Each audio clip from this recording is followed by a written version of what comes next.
Assalamualaikum warahmatullahi wabarakatuh. A'udzu billahi minasyaitonir rajim. Syahrul Ramadan allazi unzila fihi al-Qur'an hudan lin-nasi wa bayyinatin minal huda wal furqan. Bulan Ramadan, bulan di mana diturunkan di dalamnya Al-Qur'anul Karim yang merupakan petunjuk dan jalan menuju petunjuk bagi orang-orang yang beriman. Oleh sebab itu, salah satu bentuk ibadah yang sangat dianjurkan di bulan Ramadan diantaranya ialah memperbanyak membaca ayat-ayat suci Al-Quranul Karim. Yang kedua, Ramadan disebut Sayyidus Syuhur karena di dalamnya ada satu malam yang bobotnya khairun min alfi syahr. Satu malam tetapi lebih baik daripada 1000 bulan. Itu dinamakan dengan Lailatul Qadar. 1000 bulan kira-kira 83 tahun. Nilai ibadah di malam itu lebih baik daripada nilai ibadah 83 tahun. Padahal umur orang sekarang kan jarang yang sampai 83 tahun. Bagaimana ini harus kita pahami? Ma'asyiral muslimin, sejak kita akil balik sampai kepada usia kita yang sekarang ini, kalau kita mau jujur bercermin, rasanya kita harus mengakui banyak dosa dan kesalahan yang pernah kita kerjakan. Kalau kita berbuat dosa selama 40 tahun, kemudian kita bertaubat 20 tahun lamanya, kalau menurut rumus dagang, ini kan belum tertutup. Dosa 40 tahun ditebus dengan taubat 20 tahun. Tapi haruskah dosa tidak terampuni? Allah Subhanahu wa ta'ala Maha Penyayang. Disediakannya malam-malam yang istimewa, yang punya nilai khusus. Seolah-olah Allah berkata, hai manusia, kau tidak perlu putus asa. Bagaimanapun banyak dosa kau lakukan, bagaimanapun banyak kesalahan kau kerjakan, nih, aku sediakan satu malam, khairun min alfi syahrin. Lebih baik daripada 1000 bulan yang disebut dengan Lailatul Qadar. Kapan sih Lailatul Qadar itu? Menurut Al-Imamul Ghazali, Lailatul Qadar itu adanya pada 10 hari yang akhir di bulan Ramadan, terutama pada malam-malam ganjil. Malam 21, 23, 25, 27, dan 29. Tapi orang yang ingin menemukan Lailatul Qadar, dia harus sudah berjaga sejak awal Ramadan. Jadi nggak boleh pakai ilmu ngincer. Tahu ilmu ngincer? Tanggal 20 Ramadan nggak terawih, 21 terawih, 22 perek lagi, 23 masuk lagi, 24 nggak ke masjid. Temannya tanya, kenapa nggak ke masjid? Ini kan bukan malam ganjil, nggak turun Lailatul Qadar. Saya kira yang kayak begini dapatnya bukan Lailatul Qadar, boleh jadi Lailatul Qadar. Orang yang ingin menemukan Lailatul Qadar itu, dia harus berjaga-jaga sejak awal Ramadan. Inilah di antara tugas kita, memanfaatkan waktu-waktu yang punya nilai istimewa. Itu ada dalam agama. Dalam setiap minggu ada hari istimewa. Dalam setiap hari ada jam-jam istimewa. Dalam setiap tahun ada bulan istimewa. Coba, dalam setiap minggu ada hari istimewa, hari Jumat.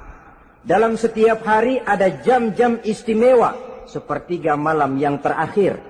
Antara jam 2 sampai menjelang fajar di kala subuh, itu saat-saat istimewa. Di samping saat istimewa, Allah pun menyediakan tempat-tempat yang istimewa. Solat di Masjidil Haram, pahalanya 100.000 kali ketimbang solat di masjid-masjid lain. Begitu di Masjid Nabawi misalnya, ini tempat yang istimewa. Lailatul Qadar waktu yang istimewa yang diberikan kepada kita untuk kita manfaatkan dengan sebaik-baiknya. Toh dalam kehidupan bernegara saja misalnya, kan pada setiap tanggal 17 Agustus itu presiden memberikan grasi ampunan kepada para entah itu tahanan politik dan sebagainya. Ada yang mendapat potongan tahanan. Waktu-waktu yang istimewa. Inilah sebab kedua kenapa Ramadan dinamakan Sayyidus Syuhur. Sebab yang ketiga, Ramadan disebut Sayyidus Syuhur karena di dalamnya nilai kebajikan berlipat ganda adanya. Satu hadis menjelaskan, "Lau ta'lamu ummati ma fi Ramadan, latamannau an takuna as-sanatu kullaha Ramadan." Andai kata umatku tahu keistimewaan apa yang ada di dalam bulan suci Ramadan, niscaya mereka ingin agar sepanjang tahun isinya Ramadan saja. Apa sebabnya? Li'annal hasanata fihi mujtami'atun. Di dalam bulan Ramadan itu berkumpul segala macam kebajikan. Wa ta'atu maqbulatun. Segala perbuatan taat diterima oleh Allah. Wa da'awati mustajabatun. Segala macam doa dan permohonan dikabulkan oleh Allah. Wa dzunuba maghfuratun. Dan segala macam dosa diampuni oleh Allah subhanahu wa ta'ala. Berlipat gandanya nilai kebajikan yang kita kerjakan di bulan suci Ramadan. Itu sebabnya seorang muslim dalam menyambut bulan suci Ramadan penuh dengan sikap kegembiraan. Kata baginda Nabi, "Man fariha bidukhuli Ramadan, haramallahu jasadahu 'alan niran." Siapa orang yang gembira dengan datangnya bulan suci Ramadan, Allah haramkan badannya dari api neraka. Gembira menyambut Ramadan artinya bagaimana? Apa Ramadan datang terus bakar petasan? Bukan. Pukul beduk? Bukan. Apa gunanya pukul beduk kalau nggak puasa? Apa gunanya bakar mercon kalau tidak melaksanakan ibadah di bulan suci Ramadan? Gembira menyambut datangnya Ramadan dalam arti mempersiapkan diri untuk melaksanakan ibadah dengan sebaik-baiknya di bulan suci Ramadan ini. Ma'asyiral muslimin rahimakumullah. Yang terakhir, kenapa Ramadan disebut Sayyidus Syuhur? Karena di dalam bulan suci Ramadan ada perintah melaksanakan ibadah puasa. Apa istimewanya ibadah puasa? Pertama, yang dipanggil untuk melaksanakan puasa itu iman. Ini panggilan istimewa. Allah menyatakan, "Ya ayyuhalladzina amanu kutiba alaikumusiyam." Hai orang-orang yang beriman, diwajibkan atas kamu berpuasa. Iman yang dipanggil untuk melaksanakan ibadah puasa. Contoh, satu hari di depan rumah kita lewat tukang pepaya, tukang duku, tukang duren. Kita panggil satu tukang pepaya, "Bang, pepaya, berhenti dulu sebentar." Kira-kira yang merasa tukang pepaya berhenti enggak?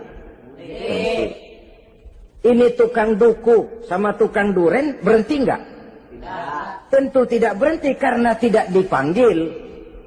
Ini Ramadan yang dipanggil orang-orang beriman. Hai orang-orang yang beriman, berhenti dulu sebentar. Berhenti apa? Berhenti makan di waktu siang, berhenti minum di waktu siang. Yang merasa beriman, berhenti.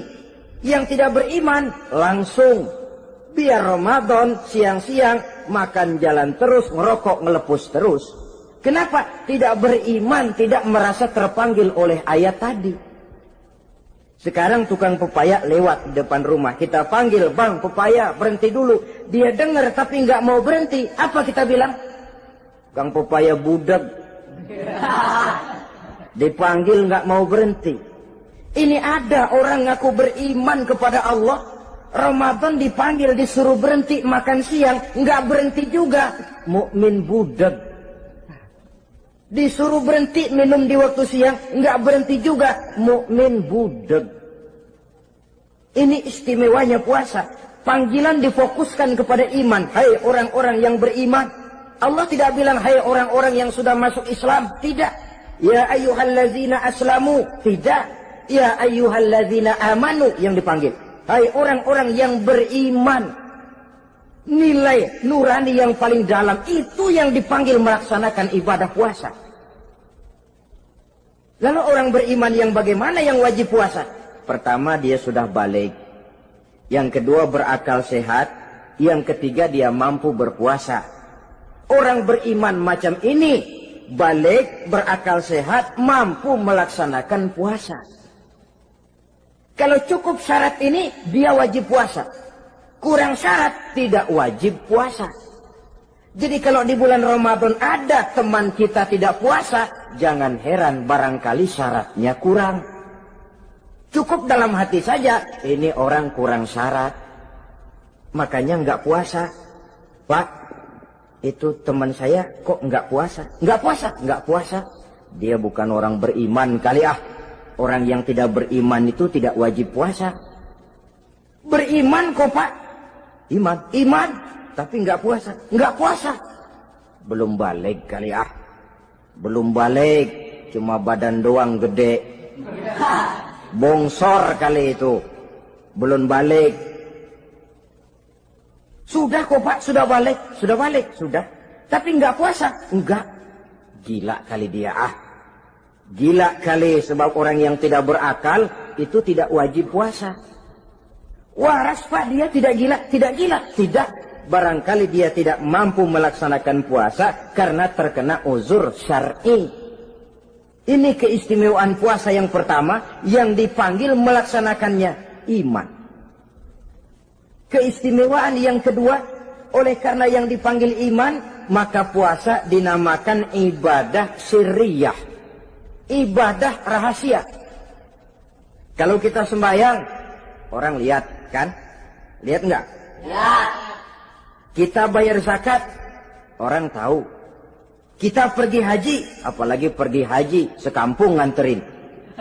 Tapi kita puasa atau tidak puasa, yang tahu kan cuma kita dan Allah saja. Pura-pura sedekah, nggak bisa. Pura-pura sholat, ketahuan. Gerakannya mesti canggung. Pura-pura pergi haji, kemana perginya? Tapi pura-pura puasa, gampang. Namanya ibadah sirriyah. Bulan puasa, jam 8 pagi, makan. Keluar rumah, bibir lap yang kering. Jalan lemesin dikit. Ada angin, belaga miring. Temennya tanya, lo lemes amat, gue lagi puasa nih. Orang lain bisa dibohongi. Sebab puasa memang merupakan ibadah sirriyah yang tahu cuma kita dan Allah saja. Karena dia ibadah rahasia, puasa ini sulit terkena penyakit riya. Ibadah yang lain karena kelihatan orang, gampang kena penyakit riya, to show only. Sholat, karena kelihatan orang, gampang kena penyakit riya. Karena saya jadi imam, misalnya, di belakang saya lihat ada mertua, wah, saya bikinlah sembahyang saya mantap-mantap. Pakai serban, pakai siwak. Bahasanya saya paseh-pasehin. Kayak orang 16 tahun di Mekah. Wah, usolli warwal maghribi salasa raka'atin. Allahu Akbar. Surahnya saya cari yang panjang-panjang. Paling pendek sabbihis sama wadduha. Akibat apa itu? Riya, di belakang ada calon mertua. Tapi kalau sholat sendirian dalam kamar, boro-boro pakai serban dan siwak, kadang-kadang kaos kutang saja cukup.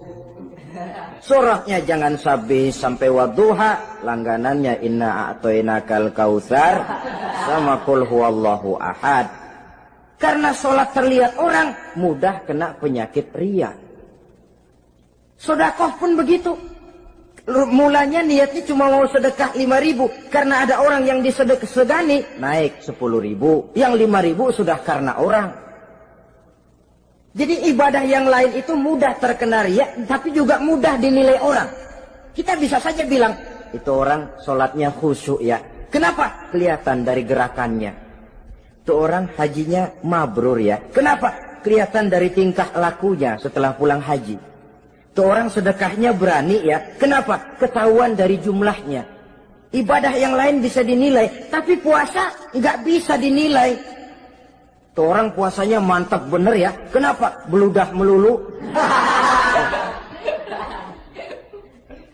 Itu bukan ukuran.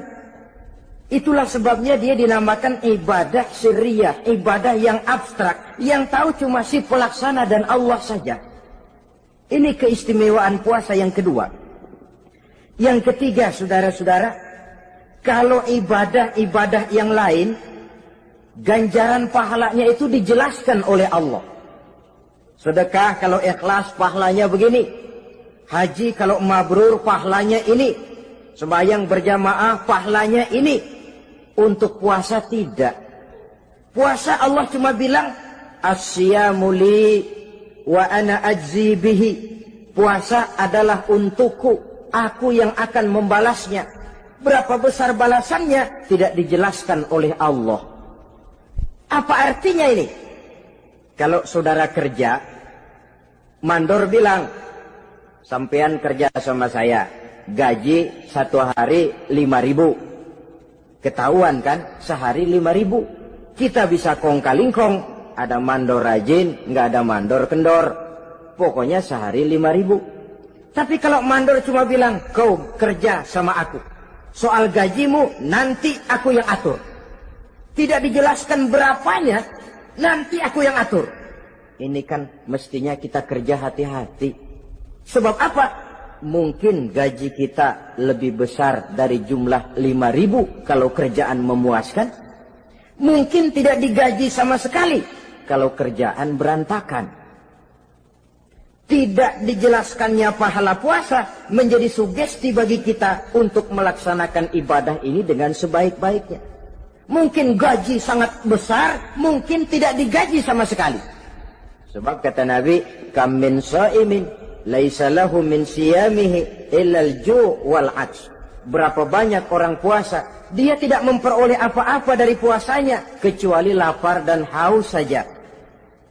Puasa sah, kewajiban gugur, nilai 0.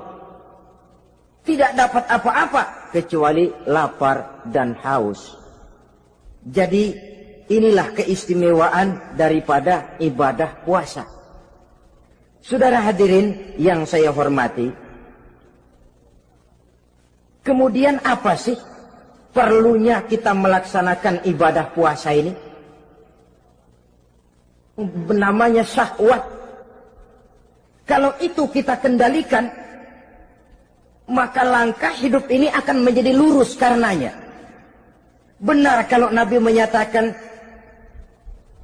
"Iza jaa Ramadan, futihat abwabus sama, wa ghulliqat abwabun nar, wa sufsidatis syayatin." Apabila datang bulan suci Ramadan, dibuka pintu langit, dibuka pintu surga, ditutup pintu neraka, dan diikat setan-setan itu. Siapa yang ikat setan? Puasa kita. Dengan puasa kita mengendalikan nafsu. Kalau nafsu kita kendalikan, setan nggak berkutik. Jadi yang mengendalikan nafsu itu nilai puasa. Nafsu terkendali, setan terikat. Kalau puasa, kalau nggak puasa, setannya ngebludak.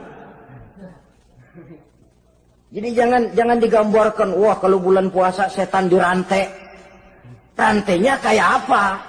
Yang rantai siapa? Arti setan diikat di sini ialah nafsu dikendalikan. Dengan apa? Mengatur makan dan minum. Puasa kan sebenarnya logikanya mengatur perpindahan waktu makan dan minum saja. Apabila perut besar ini teratur demikian rupa, syahwat tidak menggelegak, dia terkendali. Dengan hidup pandai mengendalikan nafsu, iblis tidak berdaya dan tidak berkutik.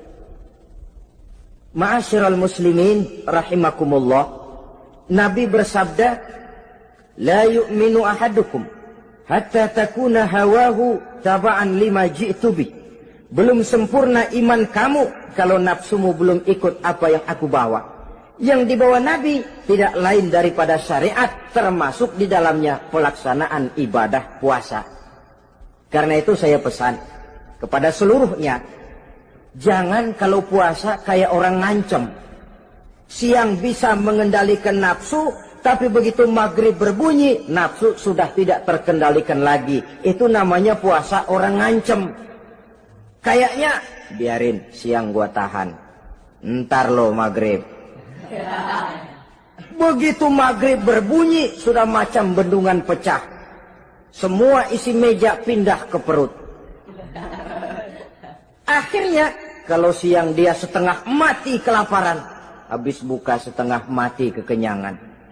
Dua-duanya jelek. Kalau sudah kekenyangan, yang enak kan ngukur balik. Tidur. Maghrib liwat, isya out, trawek boten. Temennya nyamper ke masjid yuk, trawek duluan deh, gua kenyang bener nih. Kenyang. Berbuka itu yang bagus pakai etik ya. Etika buka itu. Maghrib berbunyi, cukup seteguk air, 3 butir korma atau sepotong kue. Sholat maghrib. Selesai sholat maghrib, masuk ronde kedua. Waktunya agak panjang. Makan ala qadarnya. Selesai makan, berangkat ke masjid. Isya, tarawih. Pulang tarawih, masuk ronde ketiga. Waktunya panjang. Mau habis-habisan juga nggak apa-apa. Tapi kalau begitu maghrib berbunyi langsung dipukul 1 ronde, kita yang rubuh. Kekenyangan. Waktu siang dia sanggup mengendalikan nafsu. Tapi begitu maghrib berbunyi, nafsu sudah tidak terkendali lagi. Asar pengaruh puasa tidak akan membekas dalam jiwanya. Siang jelas puasa, nggak boleh ngerokok. Begitu maghrib sampai imsak kayak lokomotif. Kelebul, nggak berhenti-berhenti. Tidak lagi sanggup mengendalikan diri. Mumpung boleh katanya. Sampai pernah kejadian ada orang bangun sahur kesiangan. Bingung dia, waktunya tinggal dikit. Mau sahur dulu nggak keburu ngerokok, mau ngerokok dulu takut nggak keburu sahur. Akhirnya bareng. Sebelah nyuap nasi, sebelah ngerokok. Itu macam mana rasanya kalau sudah kayak begitu. Padahal pengaruh daripada melaksanakan puasa akan terlihat dari sejauh mana seseorang dalam hidup mampu mengendalikan nafsu. Bukan pada waktu memang dilarang, tapi pada waktu diizinkan. Di situ yang paling kelihatan. Kalau waktu siang saudara mampu mengendalikan nafsu, itu jelas saja memang seharusnya orang puasa. Malam dalam keadaan makan boleh, minum boleh, masih mampu mengendalikan nafsu. Dalam arti makan dan minum pada batas yang wajar saja. Itulah yang dikehendaki dari melaksanakan ibadah puasa. Sehingga ibadah itu membekas dan ikut membentuk kepribadian orang. Sekali lagi, jangan cuma waktu siang saja bisa mengendalikan nafsu. Di waktu malam pun dalam kondisi yang memang dihalalkan, kita juga hendaknya mampu mengendalikan nafsu. Jadi inilah perlunya puasa yang pertama, supaya kita bisa mengendalikan nafsu. Yang kedua, puasa itu melatih kita hidup sederhana. Orang sufi mengajarkan, orang yang paling kaya ini sebenarnya orang yang hidupnya paling cukup. Sedangkan orang miskin adalah orang yang kebutuhannya kelewat banyak. Maka yang paling kaya, bahkan yang maha kaya, itu sebenarnya cuma Allah. Sebab apa? Dia nggak perlu apa-apa. Makin banyak keperluan kita, makin miskin kita. Coba orang puasa lihat. Kalau sudah jam 2, jam 3, itulah barangkali memang termasuk godaannya dalam melaksanakan ibadah puasa. Kalau jam 1 siang, jam 2 siang, jangankan makanan enak, nangka busuk kita lihat legit. Barangkali cobaan di dalam melaksanakan ibadah puasa. Tapi kalau sudah maghrib berbunyi, Berbuka kita kena seteguk air, sepotong roti, 3 butir korma. Kenyang rasanya. Kemana keinginan yang tadi begitu menggebu-gebu? Oh, bisikan nafsu rupanya itu. Makin dalam kita merenung, makin sampai kita kepada bentuk kesederhanaan di dalam hidup ini. Puasa membentuk pribadi seorang muslim untuk jauh daripada sifat tamak bin rakus alias serakah. Tamak itu berasal dari kalimat toma dalam bahasa Arab yang sifatnya sudah terukir dari hurufnya. Huruf to, tengahnya bolong. Huruf mim, tengahnya bolong. Huruf ain, mulutnya mangap, perutnya gede. Jadi orang tamak macam itulah. Apapun yang diberikan Allah tidak pernah ada cukupnya dan tidak pernah ada syukurnya. Sehingga Nabi menjelaskan, lau anna libni Adam wadiyani min zahabin labtagha lahuma thalisan wala yamla'u jawfa ibna Adam illa turab. Andai kata manusia mempunyai 2 buah ladang yang seluruhnya emas, tidak usah kepalang tanggung, ladang emas, 2 ladang semuanya ladang emas, dia tidak akan puas, dia akan mencari lagi ladang yang ketiga. Wala yamla'u jawfa ibna Adam illa turab.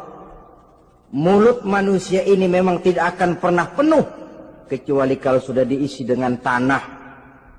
Kapan diisi dengan tanah? Kalau sudah menghadap ke arah kiblat di liang lahat, nah itu baru mulut udah nggak ngerawil, diam, tenang, kalem. Diisi dengan tanah. Dengan demikian kita lihat bahwa puasa makin kita hayati, makin dekat kita kepada kesederhanaan di dalam kehidupan ini. Islam tidak melarang orang untuk kaya, untuk punya harta. Yang dilarang ialah sifat rakus, serakah, dan tamak. Karena ini akan membuat orang melakukan segala macam cara, ingkar kepada nikmat Allah, tidak pandai bersyukur, pandangan matanya selalu diarahkan ke atas. Dikala hidupnya sudah serba cukup, dia masih merasa kurang. Sebab itu dia selalu kurang. Dia sudah kaya tapi masih merasa miskin saja, maka hidupnya pun miskin terus. Saudara-saudara ma'asyiral muslimin, ini hikmah yang kedua kenapa kita perlu puasa. Yang ketiga, puasa itu melatih kita cinta kepada fakir miskin, orang-orang yang tidak mampu, yang memerlukan pertolongan. Bagaimana caranya? Dunia pendidikan berkata bahwa pendidikan akan lebih berhasil kalau bersifat audiovisual. Mengajar anak berenang, bawa ke kolam. Mengajar anak naik sepeda, berikan sepedanya. Mengajar orang cinta fakir miskin, rasakan apa yang dirasakan oleh fakir miskin. Apa itu? Lapar, haus. Kan nggak bisa ngajarin anak berenang teori saja.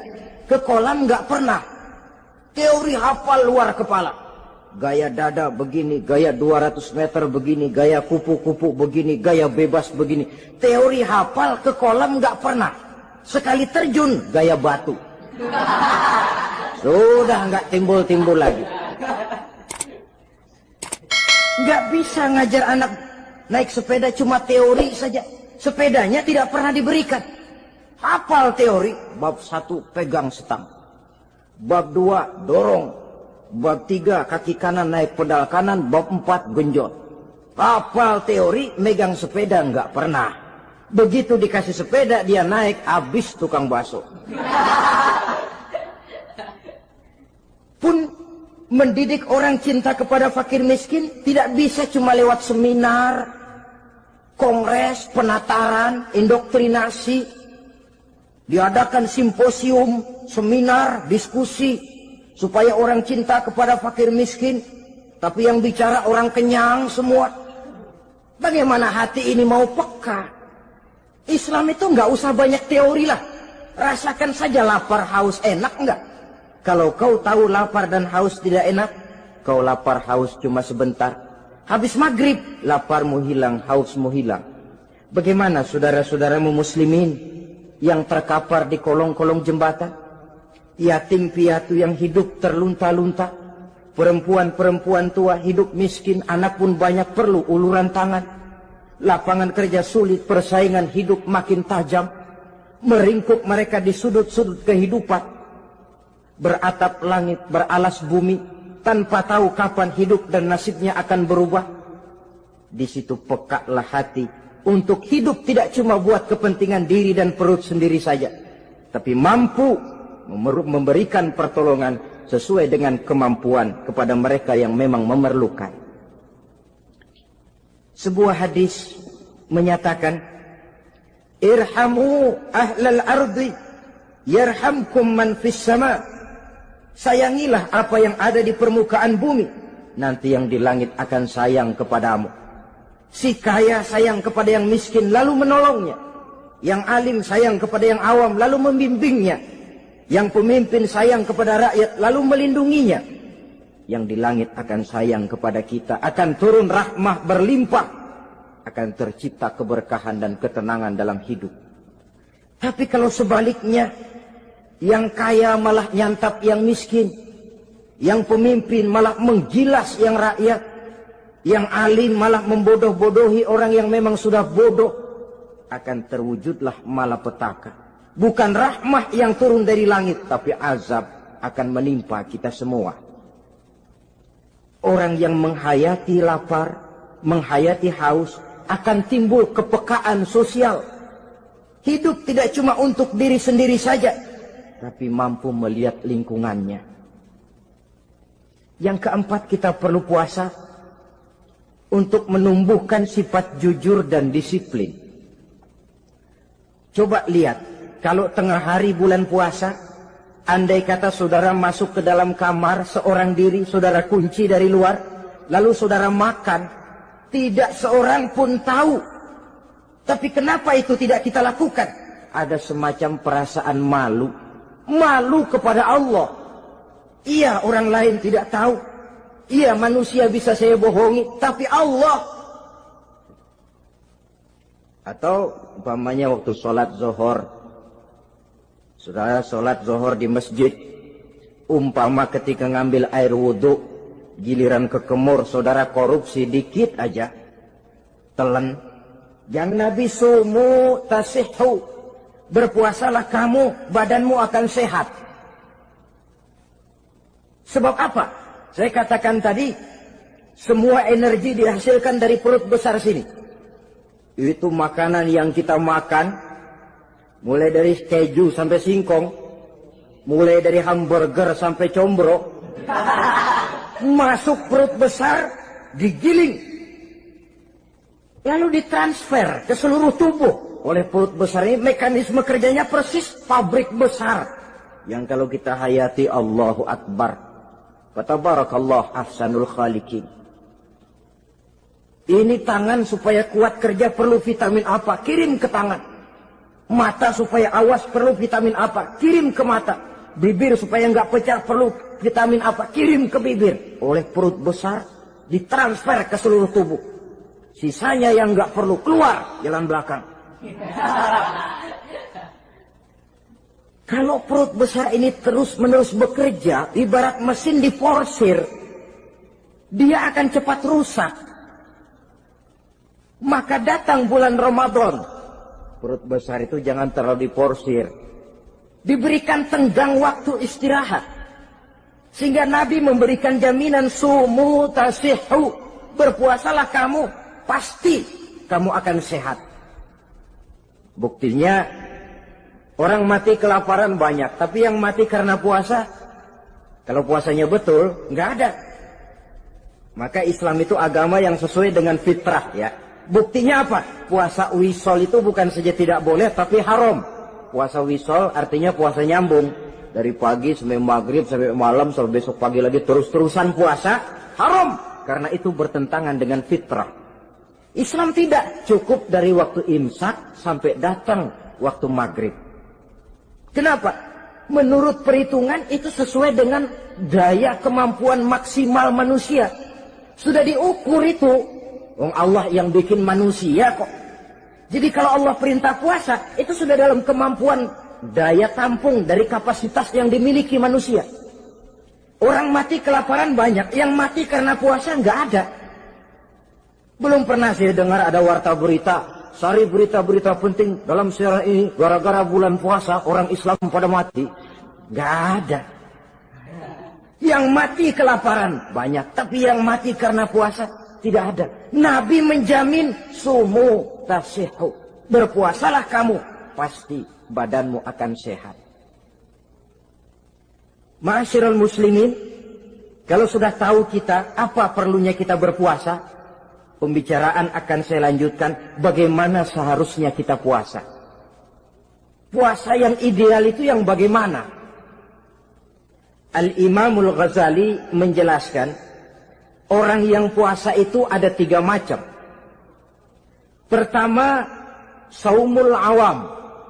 Puasanya orang kebanyakan. Orang macam ini merasa sudah puasa asal tidak makan, tidak minum. Puasa sudah. Pokoknya tidak makan, tidak minum, itulah puasa. Ini puasanya orang awam. Matanya tidak pernah puasa, kupingnya tidak puasa, kakinya tidak puasa, tangannya tidak puasa. Ini puasa orang awam, kebanyakan. Hasilnya tidak mustahil seperti yang dikatakan Nabi tadi. Berapa banyak orang puasa tidak mendapat apa-apa dari puasanya kecuali lapar dan haus. Puasa sah, kewajiban gugur, nilai 0. Kan rugi ibadah semacam itu. Sebab jangan lupa, yang membatalkan itu kan 2. Ada yang membatalkan pahala puasa, ada yang membatalkan puasa. Bedanya apa? Kalau puasa batal, pahala jelas batal. Tapi kalau pahala yang batal, puasanya mungkin sah. Kewajibannya gugur, tapi pahala tidak ada. Kalau yang membatalkan puasa sih umumnya kita bisa jaga itu. Sebab apa? Masalahnya konkret, kelihatan. Apa yang membatalkan puasa? Misalnya makan dan minum yang disengaja walaupun sedikit. Batal. Sedikit tapi sengaja tidak mengenyangkan, batal. Mamanya pentol korek yang kecil itu. Sengaja telan waktu puasa, batal. Kan sedikit pak, nggak kenyang kok. Sengaja. Sengaja itu yang bikin batal. Tapi kalau tidak sengaja seperti lupa, itu tidak batal. Misalnya hari pertama puasa, habis sembahyang subuh tidur, bangun jam 8, lupa kebiasaan, langsung aja nyerbu ke dapur. Dapat sepiring setengah, ingat. Astagfirullah, lagi puasa, betul. Setelah ingat bagaimana? Yang masih ada di mulut keluarkan, berkemur, lanjutkan puasanya, sah. Perkara sepiring setengah yang udah kadang masuk bagaimana pak? Itu rezeki. Lawang orang lupa. Lupa itu kan jenis yang ma'fu anhu, jenis yang dimaafkan. Makan dan minum yang disengaja walaupun sedikit, batal. Batal puasanya. Apalagi muntah yang disengaja, batal puasa itu. Ukuran sengaja kan kita tahu. Apalagi hilang akal, seperti gila atau pingsan, batal puasa. Apalagi hubungan suami istri di waktu siang secara sengaja, batal. Kalau sengaja. Kalau nggak sengaja, enggak. Namanya nggak sengaja. Umpamanya, saya nggak sengaja pak, tahu-tahu udah nyampe situ, gimana? Yang nggak batal, cuma begitu ingat, buru-buru selesai mandi, lanjutkan puasanya, sah. Jangan begitu ingat sih ingat pak puasa, cuman tanggung. Nah, ini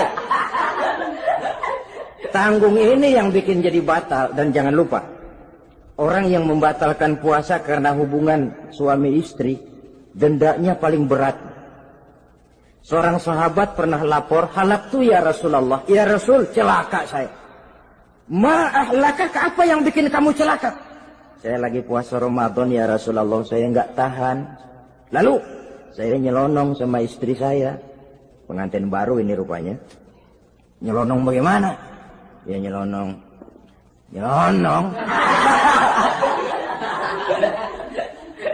Melanggar dia, tapi jujur, lapor.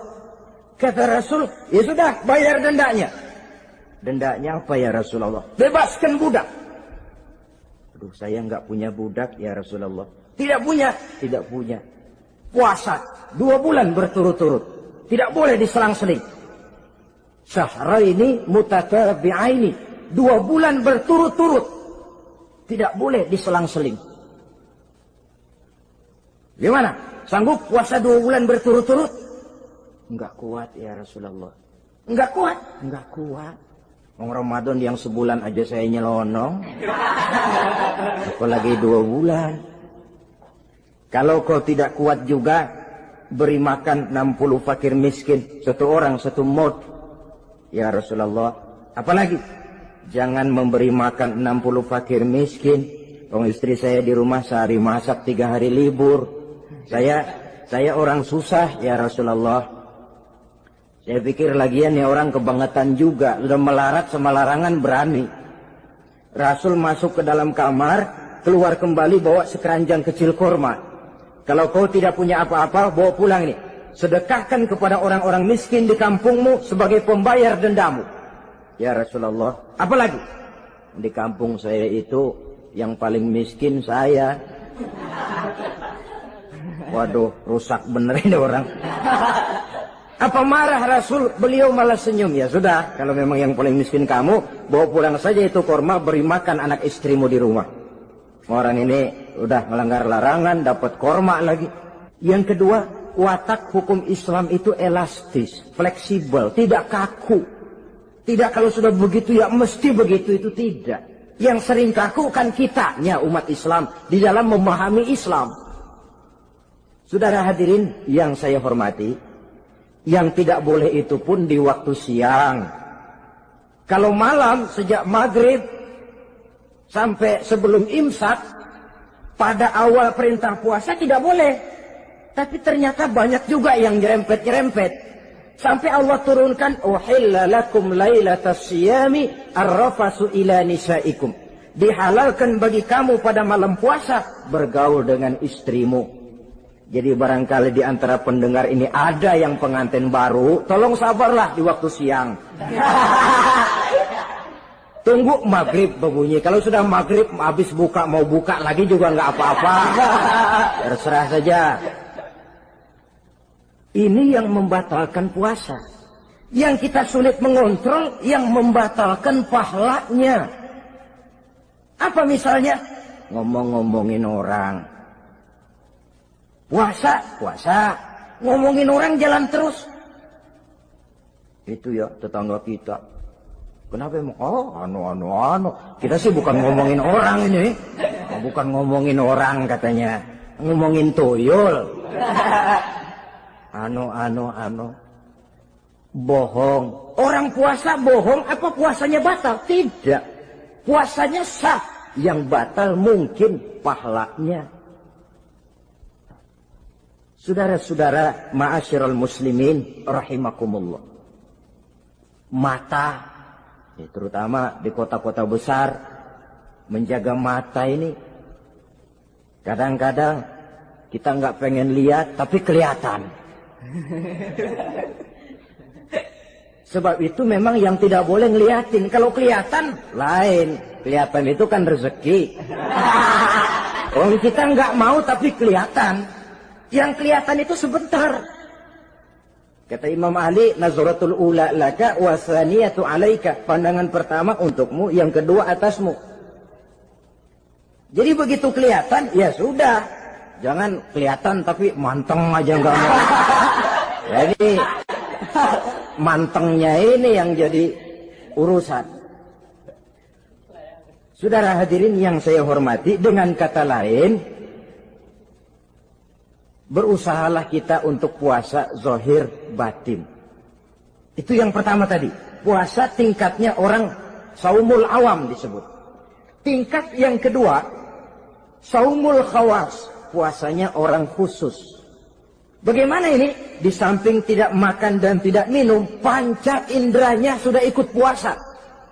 Matanya puasa, kupingnya puasa. Asal ada diajak ngomong-ngomongin orang, maaf ya, kuping saya lagi puasa. Kakinya puasa, diajak jalan ke tempat yang tidak baik, dia bilang, maaf saja, kaki saya lagi puasa. Diajak nyolong, maaf, tangan saya lagi puasa. Tidak cuma sekedar tidak makan dan tidak minum, panca inderanya sudah ikut puasa. Sekurang-kurangnya, seperti inilah puasa kita. Zahir, batin. Nah, yang tertinggi disebut saumu khawasil khawas. Puasa orang khusus yang lebih khusus lagi. Ini sudah the first class ini. Puasanya orang fit. Bagaimana puasanya orang ini? Di samping tidak makan dan tidak minum, puasa panca inderanya, hatinya juga sudah ikut puasa dari seluruh keinginan yang selain Allah. Wah, ini kelas tinggi. Orang yang puasa macam ini, andai kata jam 3 sore dia berpikir, ntar sore buka pakai apa ya? Dia menganggap batal pahalanya. Kenapa? Masih mikirin makanan. Kalau kita kan bukan cuma mikirin, ngancem. Waduh, jam 5 di meja udah berderek es kopior, kelapa muda, cendol. Apa yang mau diminum lebih dulu? Tingkat yang tertinggi ini, hatinya juga puasa dari semua keinginan yang selain Allah. Idealnya, sekurang-kurangnya kita puasa zahir batin. Zahirnya menahan diri dari yang membatalkan puasa, batinnya mencegah diri dari yang membatalkan pahala puasa kita itu.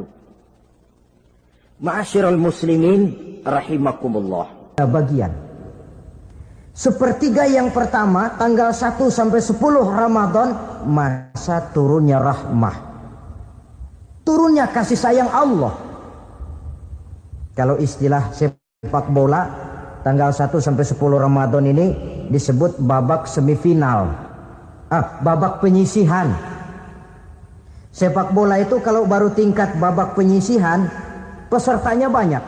Seluruh kesebelasan turun bertanding, babak penyisihan. Ramadan tanggal 1 sampai 10 babak penyisihan, putaran pertama. Pasaran puasa rame. Masjid musola full house.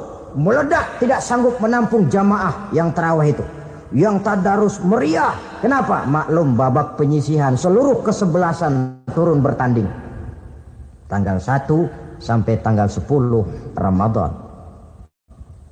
Bila itu selesai, selesailah putaran pertama. Masuk putaran kedua, sepertiga yang kedua tanggal 10 sampai 20 Ramadan, masa maghfirah, masa dari Allah, masuk babak semifinal. Sepak bola itu kalau sudah babak semifinal, itu kan sudah banyak kesebelasan yang masuk kotak. Maka 10 Ramadan ke atas, pasaran puasa mulai menurun. Yang enggak puasa mulai nekat. Yang tadarus sudah mulai sayup-sayup sampai. Sementara barisan orang sembahyang tarawih di masjid mulai mengalami kemajuan dengan pesatnya. Barisannya makin maju ke depan. Maklum, tidak semua kesebelasan tangguh. Ada yang sejak bertanding sudah berhitung. Kita sih bakalan yang lain ada. Karena ikut-ikutan teman, karena malu sama mertua, rajin tarawih. Karena nganterin, rajin tarawih, bayangnya paling belakang berdua lagi. Malah ngeledek begitu imam waladolin, dia di belakang nyaut asik.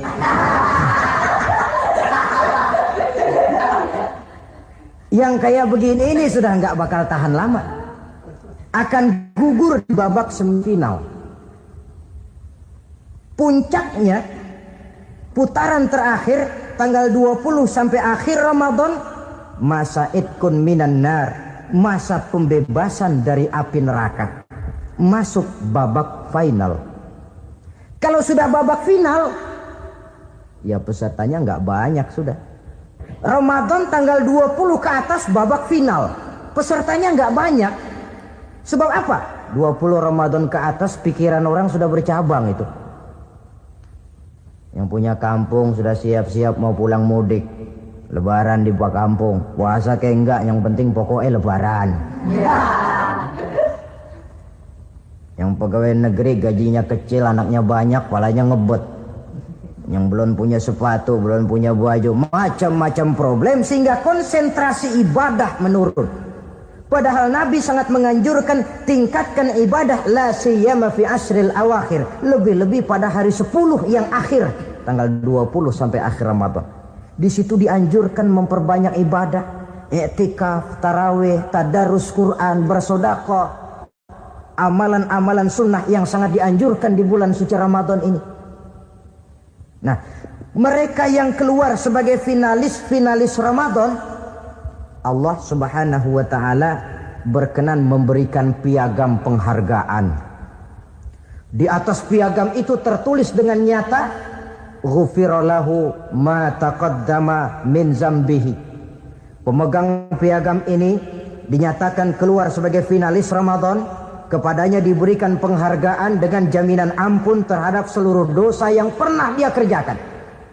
Sehingga dia keluar Ramadan, masuk 1 Syawal seperti bayi baru dilahirkan oleh ibunya, bersih tanpa dosa karena sudah dibersihkan oleh ibadah Ramadan. Sehingga masuk Syawal, dia rayakan Idul Fitri, dia pantas mengucapkan minal aidin wal faizin. Minal aidin artinya semoga kita termasuk orang yang kembali. Kembali kemana? Kembali kepada fitrah. Seperti bayi baru dilahirkan oleh ibunya, tidak punya dosa kepada Allah karena sudah dibersihkan oleh ibadah Ramadan. Ini orang yang finalis, puasanya betul, tarawihnya betul, pantas mengucapkan minal aidin. Dan kalau tarawih cuma 2 malam, puasa 3 hari, Lebaran paling rajin, mas minal aidin ya, minal aidin. Nggak tahu diri lo, minal aidin dari mana? Saudara hadirin, dosa kepada Allah bersih oleh ibadah Ramadan. Tinggal dosa kepada sesama manusia berhalal bihalal di hari raya Idul Fitri.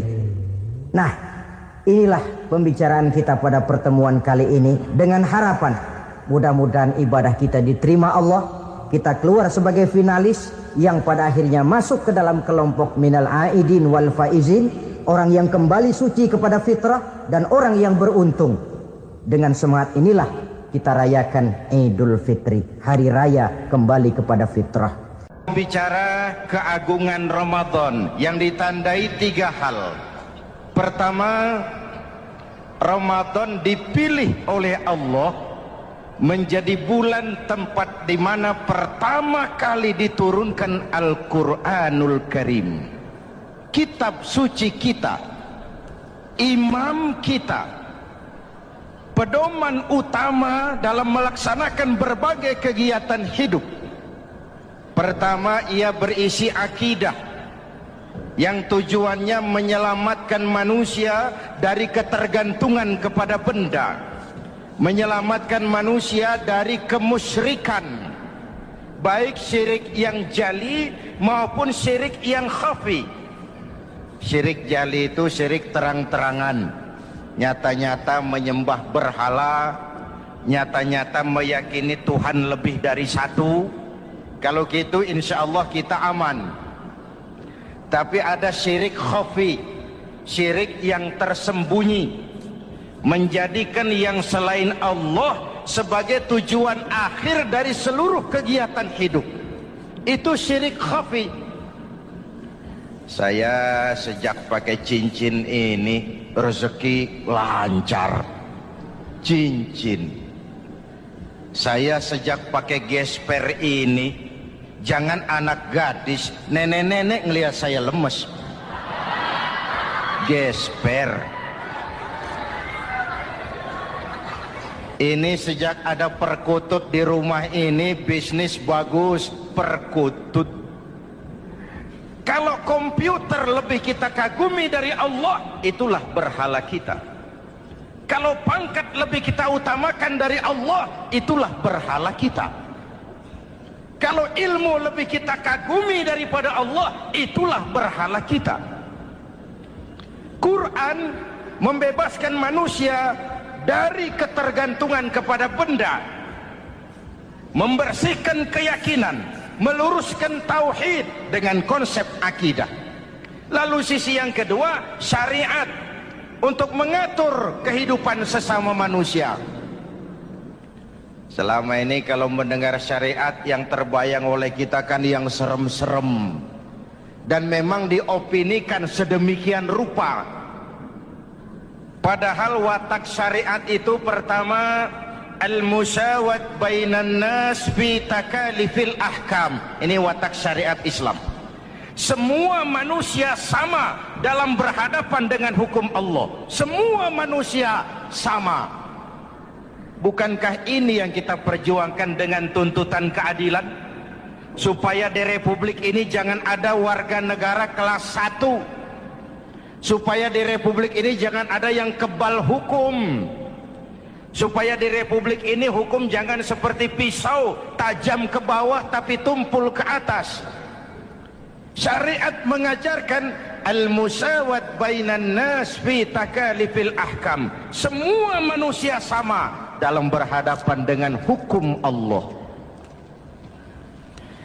Ketika mengajarkan orang beramal, Rasulullah kepada putri kesayangan beliau sendiri berkata, "I'mali ya Fatimah, i'mali, fa inni la ughni anki minallahi syai'an."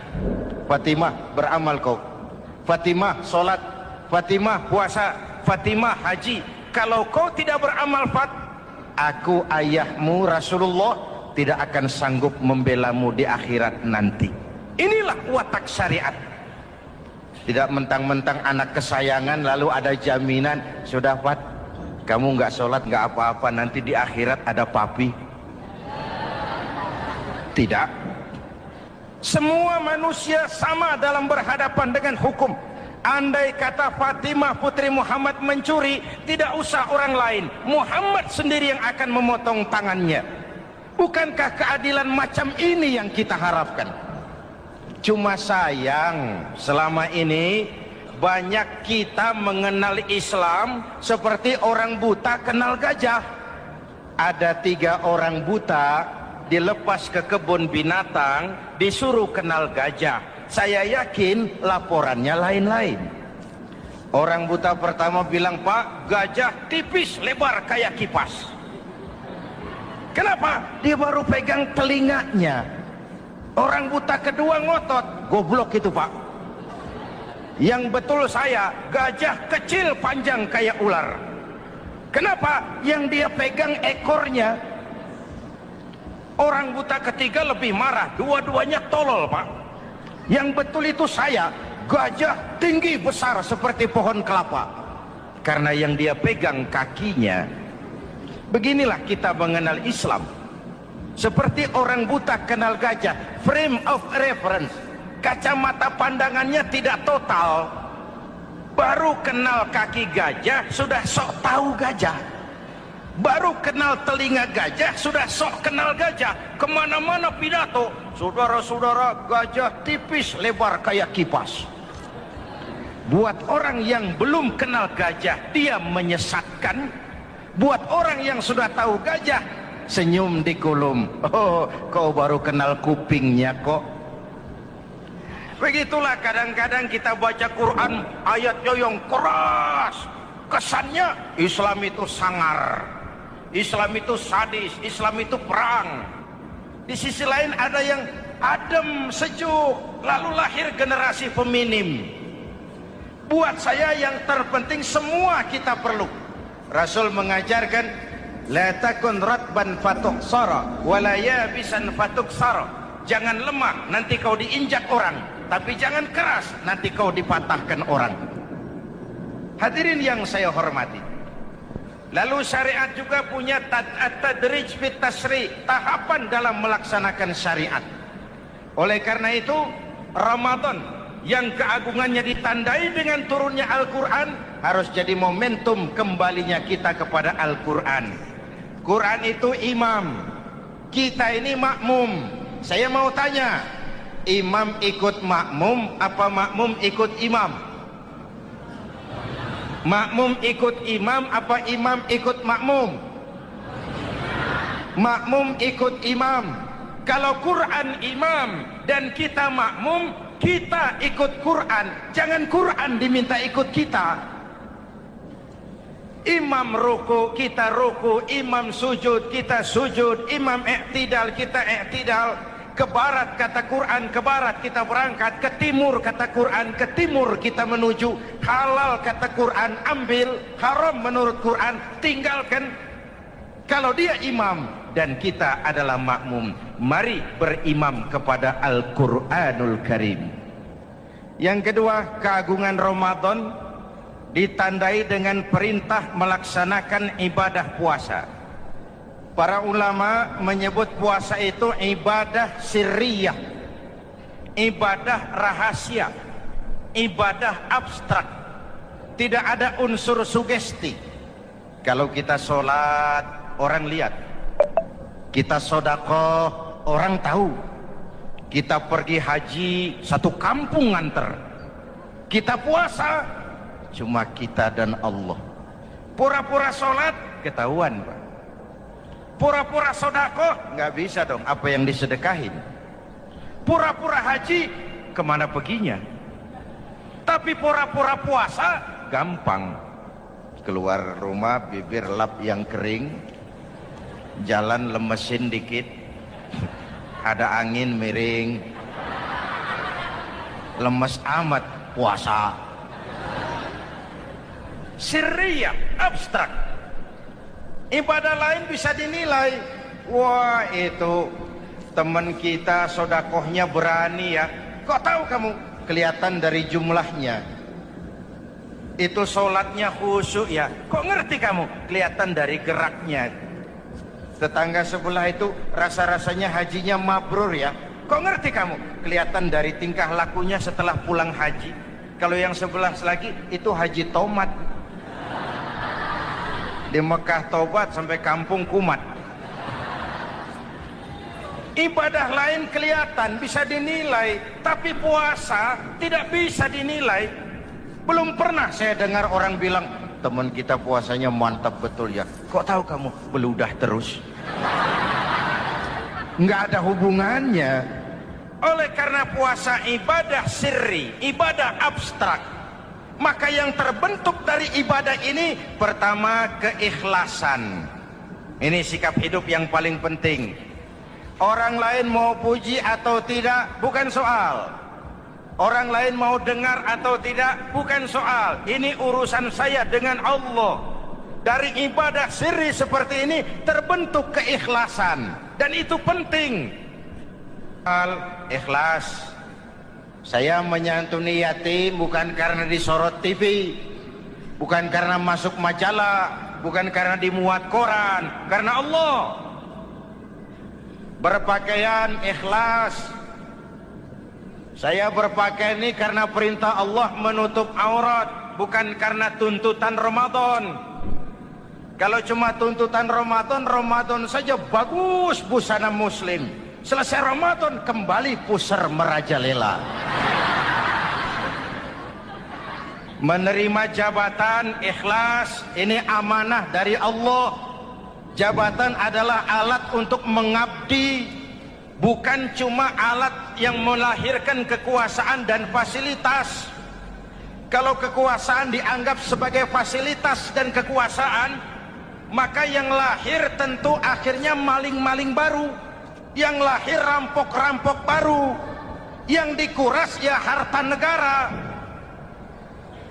Hadirin yang saya hormati, ikhlas menerima jabatan dengan keyakinan ini amanah Allah, amanah akan dimintakan pertanggungan jawab.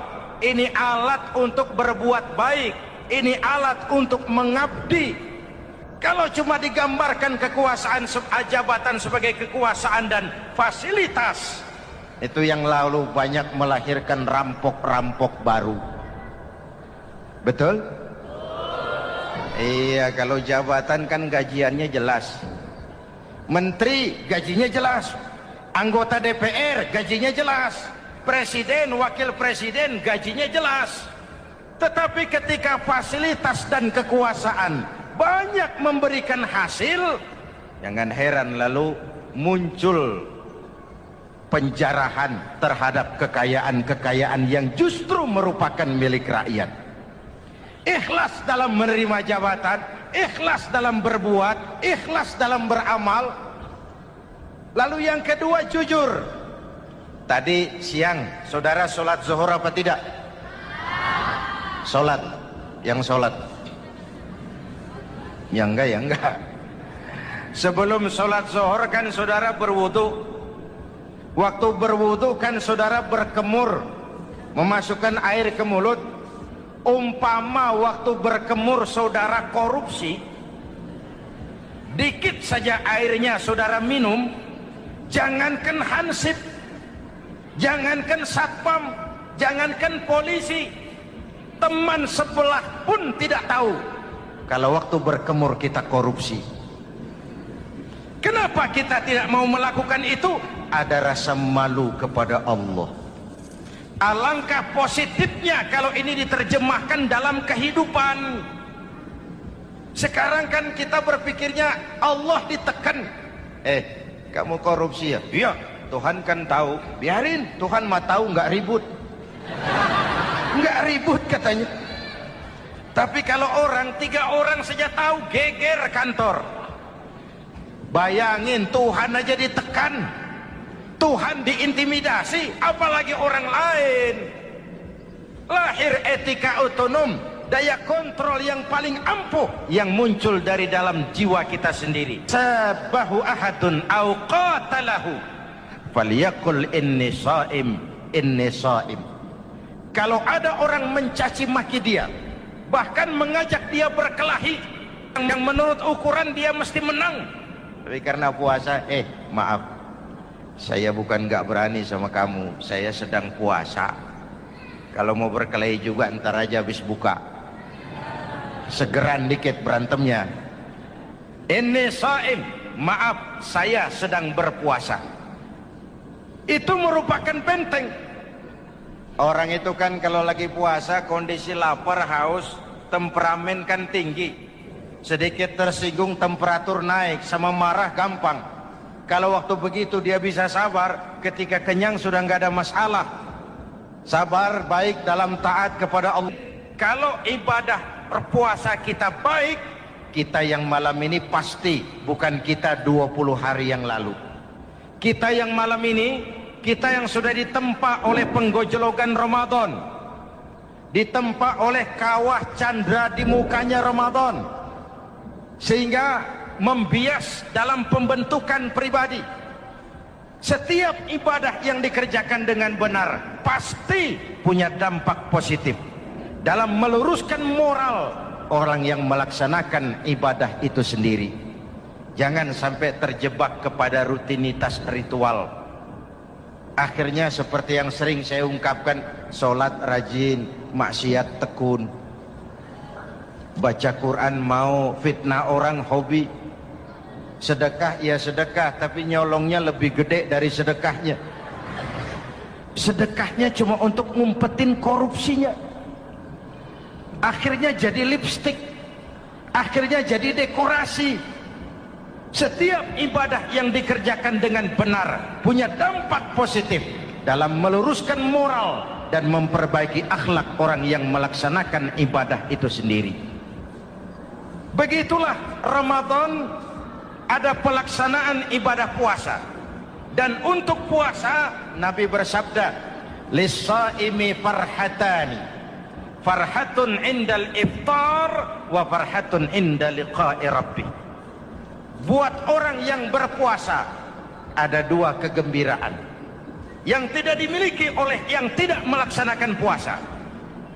2 kegembiraan. Pertama, farhatun indal iftar, kegembiraan menjelang saat-saat berbuka. Hati itu besar, rasa optimisme, padahal bukanya cuma sama tempe, sama tahu, sama ikan asin. Tapi entah makin dekat maghrib hati makin berbunga, ada kebahagiaan yang tidak bisa diceritakan. Allahumma laka sumtu Ya Allah, hari ini saya laksanakan perintah-Mu. Saya lawan rasa nafsu, saya tempuh lapar, haus, saya tunaikan semua ini. Itu kegembiraan yang puasa. Yang kedua, wa farhatun inda liqa'i rabbih. Kegembiraan kedua nanti di akhirat pada saat bertemu dengan Allah Subhanahu wa taala. Masuk surga nikmat, bertemu Allah jauh lebih nikmat. Hadirin yang saya hormati, bahkan di surga ada sebuah pintu yang khusus disiapkan bagi orang-orang yang melaksanakan puasa. Tidak bisa masuk ke pintu itu kecuali orang yang puasa. Dan pintu itu disebut pintu Rayyan, Babur Rayyan, pintu Rayyan, yang hanya boleh dimasuki orang-orang yang melaksanakan ibadah puasa. Hadirin, lalu yang berikutnya ibadah puasa ganjarannya abstrak. Kalau ibadah lain kita bisa lihat itu. Salat berjamaah pahalanya begini. Haji kalau mabrur pahalanya begitu. Sedekah pahalanya begini. Puasa Allah cuma bilang as-siyamu li wa ana ajzibi. Puasa untukku dan aku yang membalasnya. Berapa besar balasan Allah tidak diberitahu. Artinya apa? Kalau saudara kerja, mandor bilang, "Mas, kau kerja sama saya, gajimu sebulan 5 juta." Ketahuan sebulan 5 juta. Kita kan bisa kong-kalingkong. Ada mandor rajin, tidak ada mandor kendor. Pokoknya jatah 5 juta. Tapi kalau mandor cuma bilang, "Mas, kau kerja sama aku, soal gajimu nanti aku yang atur." Berapa besarnya nggak dikasih tahu. Aturan seperti ini harusnya membuat kita kerja lebih hati-hati. Sebab apa? Mungkin gaji kita sama saja 5 juta kalau kerja biasa-biasa. Mungkin jauh lebih besar kalau pekerjaan memuaskan. Mungkin tidak digaji sama sekali kalau pekerjaan sembarangan. Tidak dijelaskannya gambaran pahala puasa menjadi sugesti untuk melaksanakan ibadah puasa ini dengan sebaik-baiknya. Hadirin yang saya cintai, yang ketiga soal keagungan Ramadan ini. Di dalam bulan Ramadan ada satu malam yang bobotnya khairun min alfi syahrin. Satu malam tapi lebih baik daripada 1000 bulan, yang kita kenal dengan malam Qadar atau Lailatul Qadar. Sementara itu adanya pada sepertiga yang akhir dari bulan Ramadan, terutama di malam-malam ganjil. Di negeri kita lihat terjadi pergeseran nilai. Awal-awal Ramadan minggu pertama pasar sepi, masjid ramai, full house, meledak. Betul? Padahal Rasul memberikan contoh, kalau sudah masuk sepertiga yang akhir Ramadan, beliau sing-singkan lengan baju, hamparkan sajadah, lebih banyak di masjid daripada di rumah. Itu baginda Rasul. Sing-singkan lengan baju, hamparkan sajadah, lebih banyak di masjid daripada di rumah. Hadirin yang saya hormati, di situ makna meraih kemenangan. Karena itu lebaran lain dengan Idul Fitri. Lebaran siapa saja boleh ikutan, tapi Idul Fitri milik orang yang melaksanakan ibadah Ramadan dengan baik. Nah, saya kembali kepada Lailatul Qadar. Semua kita, kecil atau besar, sengaja atau tidak, khilaf atau terpaksa, pasti punya yang namanya dosa. Di sini semua yang hadir nih, include saya, apa ada yang tidak punya dosa? Ayo, jujur. Apa ada di antara kita di sini yang nggak punya salah? Apa ada yang nggak punya dosa? Setiap kita, kecil, besar, sedikit, banyak, terlupa, terpaksa, pasti punya salah. Sekarang kalau mau hitung dagang, kita diberi umur 65, 40 tahun penuh dosa, lalu taubat 25 tahun. Menurut neraca hukum dagang, belum seimbang. Dosa 40 tahun ditebus taubat 25 tahun. Menurut neraca hukum dagang. Untung Allah tidak dagang-dagangan kepada kita. Di Ramadan ini Allah ngobrol pahala. Di Ramadan ini Allah membuka pintu rahmah yang seluas-luasnya. Sampai-sampai ada hadis kursi, "Lau amiltumul khataya hatta mala'atis sama, thumma nadimtum, fataballahu alaikum." Kalaupun kamu berbuat dosa, penuh langit dengan dosamu, kemudian kamu menyesal dan bertaubat, Allah pasti akan menerima taubatmu. Hadirin yang saya hormati, inilah momentum Ramadan, saat dimana kita melakukan pemutihan diri. Masih ingat cerita dalam kitab Durratun Nasihin? Saya ulang lagi cerita ini untuk sugesti. Ada buajingan tengik pernah membunuh 99 orang. Satu saat hidayah datang kepadanya, terniat ingin bertaubat. Dicarinya seorang ustadz. Ketemu ustadz kepala ngajar.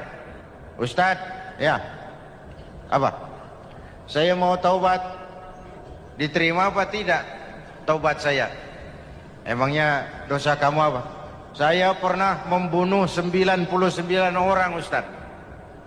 Ustadznya melotot. "Wih, banyak amat. Enggak segampang itu nyawa hak prerogatif Allah. Cuma Allah yang berhak ngambil. Membunuh tanpa alasan yang benar, dosa besar. Dosamu kelewat banyak, mas. Enggak bisa. Dia ponis lebih dulu kayak surga milik bapak moyangnya. Ini preman kita pikir, ini ustadz saya niat baik-baik kok ngomongnya enggak enak. Daripada 99 tanggung, saya lempengin aja nih urusan dah. Dibabat lagi ustadz, tamat, selesai, pas, cepet. Niat taubatnya masih terus. Dia mengembara sampai ketemu seorang ustadz yang bijak. "Waalaikumsalam Ustaz." "Salam." "Ada apa?" "Ustaz, saya mau taubat, diterima apa enggak sih?" "Oh, sebelum mentari terbit dari sebelah barat, sebelum napasmu sampai di tenggorokan, Allah akan menerima taubatmu. Boleh jadi dosamu besar, tapi ampunan Allah lebih besar dari dosamu." Begitu Ustaz. "Iya." Cuman ngomong-ngomong, dosamu apa sih?" "Ustaz, saya sih tadinya cuma bunuh 99 orang. Terus ada Ustaz ngomongnya nggak enak, jadi saya cukupin 100. "Oh, taubatmu diterima asal benar-benar. Cuma begini saja, kampungmu kampung brengsek tuh, lingkunganmu nggak sehat. Kalau kau pulang ke sana lagi, niat taubatmu bisa lentur dan luntur. Kamu pindah saja, hijrah ke kampung lain yang lebih baik." "Baik Ustaz, terima kasih." Wah, ngepak koper, pindah. Belum sampai ke kampung yang dituju, ajal datang merenggut nyawa. Ketika ruh keluar dari jasad, ini malaikat rahmah dengan malaikat azab rebutan. Kata malaikat rahmah, "Ini jatah saya. Orang ini sudah taubat, tempatnya di surga." Kata malaikat azab, "Nanti dulu. Taubat sih taubat, 100 bagaimana urusannya?" Bertengkar. Akhirnya Allah mengutus malaikat Jibril, "Kau adili." Kata Jibril, "Ukur sajalah mana yang lebih dekat, kampung yang dituju atau kampung yang ditinggalkan." Ketika diukur, kampung yang dituju lebih dekat dari kampung yang ditinggalkan. Kata Jibril, dia jatah malaikat rahmah, taubatnya diterima Allah. Nah, kalau mendengar riwayat seperti ini, jangan diartikan bahwa untuk taubat mesti membunuh 100 orang. Ini harus diartikan bagaimanapun besar dosa dan kesalahan yang kita lakukan, jangan putus asa dari rahmat Allah. Sebaliknya, bagaimanapun banyak kebaikan yang kita kerjakan, jangan puas hati dan sombong diri. Kita belum tahu akhir perjalanan hidup ini. Kita hanya berbuat dan berbuat. Kepastian itu haknya Allah. Ada yang masuk neraka karena menyiksa kucing. Ada yang masuk surga walaupun sudah membunuh 100 orang. Bahkan kalau nanti saudara di surga ketemu orang-orang soleh, saudara nggak usah kaget. Itu memang tempatnya di surga. Saudara akan kaget nanti kalau di surga ketemu pelacur. Pelacur masuk surga. Penasaran, saudara samperin, Mbak Yu. Iya Mas, sampean ada di sini, apa Allah nggak salah wesel ini? Iya Mas, saya ini ada di surga sini. Padahal waktu di dunia dulu saya ini siapa, Mas tahu kan? Mas juga langganan kan waktu itu.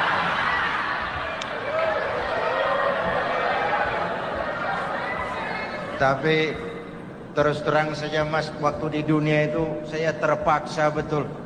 Sejak lahir saya sudah yatim piatu. Sejak kecil sudah yatim piatu. Ada tetangga saya muslim sedikit kaya, tapi pelitnya 17 setan. Akhirnya demi tuntutan perut saya merantau ke kota besar. Ada yang nolong, katanya kerjanya ringan, uangnya lumayan. Apa? Ya itu. Demi sesuap nasi saya lakoni. Satu malam saya lagi berangkat dagang, lewat Masjid Baitul Ihsan. Ada ceramah, saya dengar dari jauh, ustadznya pidato, katanya Allah berpesan, "Lau amiltumul khataya hatta mala'atis sama, thumma nadimtum, fataballahu alaikum." Kalaupun kamu berbuat dosa, penuh langit dengan dosamu, lalu kau menyesal dan bertaubat, Allah pasti akan menerima taubatmu. Mendengar hadis itu Mas, berlinang air mata saya. Terbayang dosa-dosa yang pernah saya lakukan. Terbayang orang-orang yang pernah menanamkan modal asing.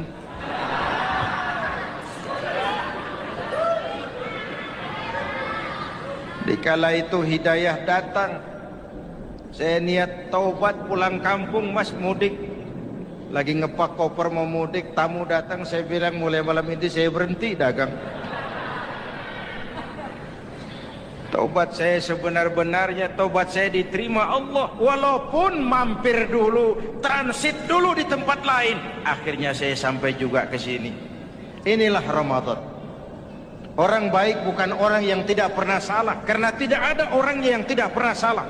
Orang baik kalau dia berbuat salah, dia segera sadar, dijadikannya sebagai pelajaran untuk tidak diulanginya lagi di masa yang akan datang. Maka Nabi berpesan, "Tuba liman syaghalahu aibuhu an uyubin nas." Beruntung benar orang yang kekurangan dirinya menyebabkan dia sibuk sampai tidak sempat mencari-cari kekurangan orang lain.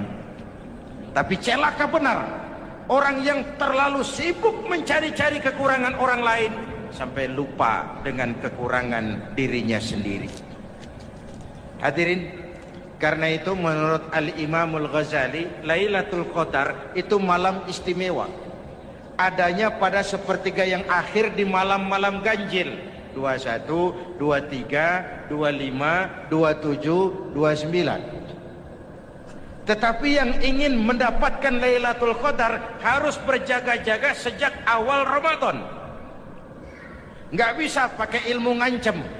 Wah ini 21 malam nih, nggak keluar-keluar dari masjid. 22 libur, 23 absen lagi.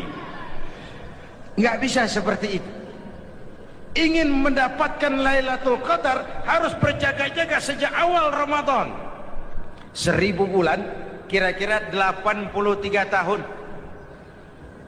Rata-rata umur orang sekarang kita ini jarang yang sampai 83. Jarang.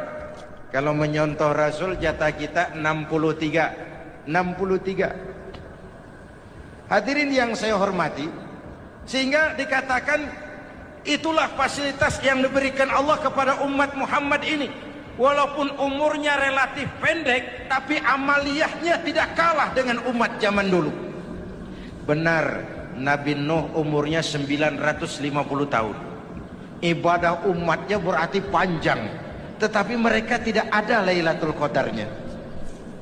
Benar, Nabi Adam umurnya panjang, 2000 tahun, umatnya rata-rata sekian, tetapi tidak ada nilai tambah yang diberikan Allah kepada mereka. Kita umat Muhammad ini umur relatif pendek. Kalau nyontoh Nabi 63 tahun, betul. Tapi bayangkan, ada Lailatul Qadar yang nilainya khairun min alfi syahrin, lebih baik daripada 1000 bulan. Dan 1000 bulan 83 tahun. Kalau 10 tahun berturut-turut memanfaatkan Lailatul Qadar, maka artinya umur kita sudah sama dengan umur umat Nabi Nuh alaihi salam. Kualitas ibadahnya yang saya maksud. Tugas kita memanfaatkan peluang-peluang seperti ini dan mengisinya dengan berbagai kegiatan-kegiatan ibadah. Mumpung Allah menyediakan itu buat kita bersama. Tahun depan nggak ada jaminan kita ketemu Ramadan lagi. Karena itu mumpung senyampang ini diberikan kesempatan memasuki minggu-minggu 10 yang terakhir dari Ramadan, sing-singkan lengan baju, hamparkan sajadah, dan berusaha lebih banyak di masjid daripada di rumah. Hadirin yang saya hormati, dari pembicaraan singkat yang saya sampaikan, Ramadan menjadi agung oleh karena 3 hal. Pertama, ia dipilih menjadi bulan tempat di mana pertama kali diturunkan ayat-ayat suci Al-Quran. Karenanya Ramadan disebut juga sebagai Syahrul Quran, bulan Al-Quran. Karenanya Ramadan juga kita lebih intens memasuki kehidupan Al-Quran sebagai makmum dan kita sebagai imam. Jika Quran adalah imam dan kita adalah makmum, maka konsekuensinya makmum harus ikut imam, bukan imam yang ikut makmum. Yang kedua, keagungan Ramadan ditandai dengan pelaksanaan ibadah puasa. Setiap ibadah yang dikerjakan dengan benar pasti punya dampak dalam memperbaiki moral, meluruskan akhlak orang yang melaksanakan ibadah itu sendiri. Maka bulan suci Ramadan menjadilah kawah candra di muka, menjadi bulan training, bulan latihan. Saya sering ibaratkan, Mike Tyson masuk latihan, keluar latihan, tindunya makin hebat. Hewitt masuk latihan, keluar latihan, tenisnya makin canggih. Zinedine Zidane masuk latihan, keluar latihan, sepak bolanya makin hebat. Kalau latihan tiap hari, main kalah terus, orang kan ngomong, buat apa latihan? Kita sebulan penuh latihan supaya bulan-bulan sesudah Ramadan nanti kita jangan sampai kalah dalam permainan hidup ini. Hidup ini kan permainan. Ada yang sekarang ini main sebagai pedagang, main sebagai pejabat, main sebagai pengusaha, main sebagai seniman. Hidup ini permainan. Wa mal hadhil hayatud dunya illa lahwun wa la'ib. Ini cuma permainan. Senarionya sudah ditetapkan oleh sang sutradara Allah Azza wa Jalla. Ini permainan saja. Maka bermainlah sesuai dengan aturan main. Karena hidup memang permainan. Tapi jangan main-main. Walaupun ini permainan, bermainlah dengan benar. Jangan main-main. Kalau main-main, kalah. Sepak bola permainan, main, main-main, kalah. Bulu tangkis permainan, main-main, kalah. Hidup ini permainan, main dengan benar, main sesuai dengan aturan main, main-main, kalah. Hadirin yang saya hormati, karena itu 1 bulan untuk menghadapi 11 bulan sesudahnya. Yang ketiga, ditandai keagungan Ramadan dengan ada nuzulul Quran. Diberikan Allah kepada siapa saja yang dikehendakinya. Semoga ibadah yang sudah kita kerjakan kiranya diterima Allah. Yang masih akan kita kerjakan diberikan kita kekuatan zahir dan batin untuk dapat melaksanakannya dengan sebaik-baik.